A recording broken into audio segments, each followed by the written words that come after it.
It all started with a letter taped to my door. Not in the mailbox, not even folded politely. Just stuck there with a piece of duct tape like some kind of ransom note.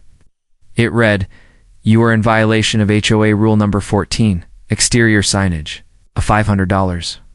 Daily fine will begin tomorrow if this is not resolved." My heart sank. Then I laughed. Because what sign were they talking about? The only thing I had out front was a small wooden post in the grass that said, "Let homeowners speak." It wasn't political. It wasn't vulgar. It was just 5 words. But apparently that was enough to trigger the gods of the Homeowners Association.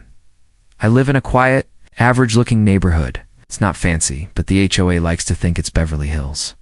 You can't paint your door red. You can't have more than 2 lawn chairs visible from the street. And now, apparently, you can't express an opinion, even if it's about your own home.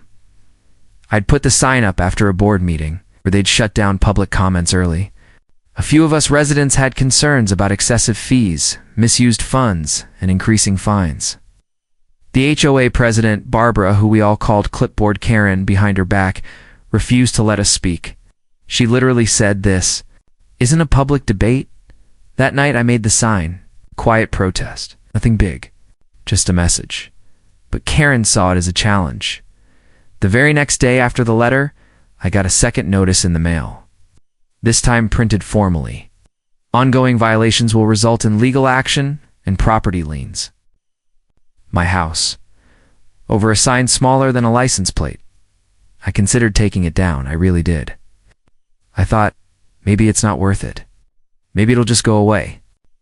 But then I thought about my son, just 10 years old, who had asked me, "Why do they want to make you take down your sign?" And I didn't have a good answer. I realized if I folded now, I'd be teaching him that speaking up gets punished.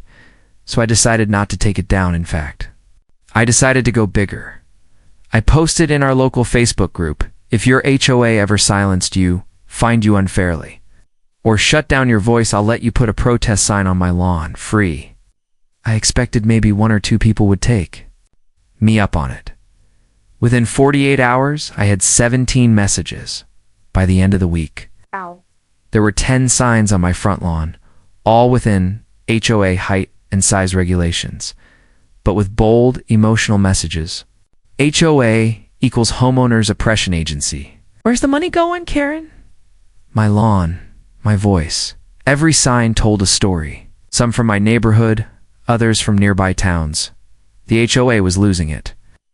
Karen came by personally, stood on the sidewalk, and called the police. The cops arrived, looked at the signs, and shrugged. "It's private property," they said. "No laws being broken."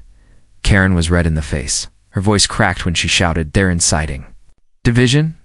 The officer calmly replied, "It's called the First Amendment." That moment was delicious. But things escalated quickly.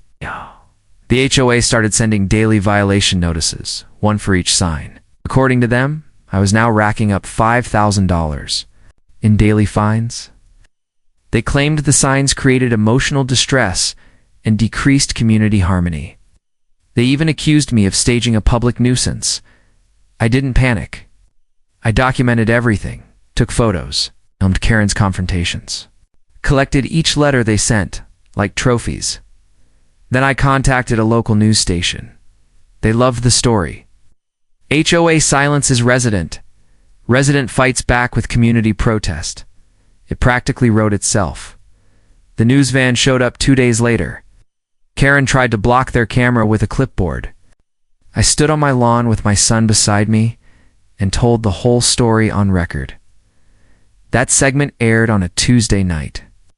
By Wednesday morning, it had 50,000 views online.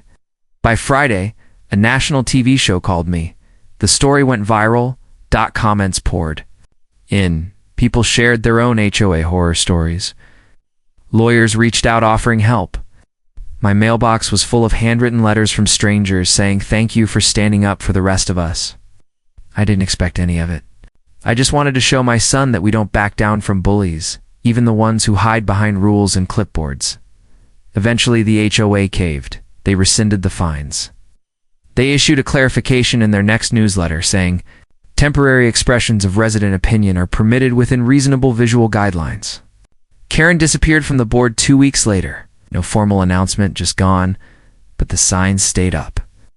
Not all of them, but a few. One that read, "Let homeowners speak," the original one. Another that said, "Accountability lives here," and one more, made by a 14-year-old girl from down the block. "Thank you for being brave." I didn't set out to be the face of anything. I wasn't trying to start a movement. But sometimes the only way to push back against a system is to remind it that you have a voice and the right to use it. The HOA tried to find me into silence. Instead, they gave me a platform. And that's the thing about power. When people abuse it, all it takes is one person to stand up and others follow. Would I do it again? Without hesitation, because this wasn't just about signs or lawns or HOA rules. It was about showing my son and my neighbors that dignity doesn't come from a rule book. It comes from standing your ground, even when it's uncomfortable. And that's a message worth putting on every lawn in America.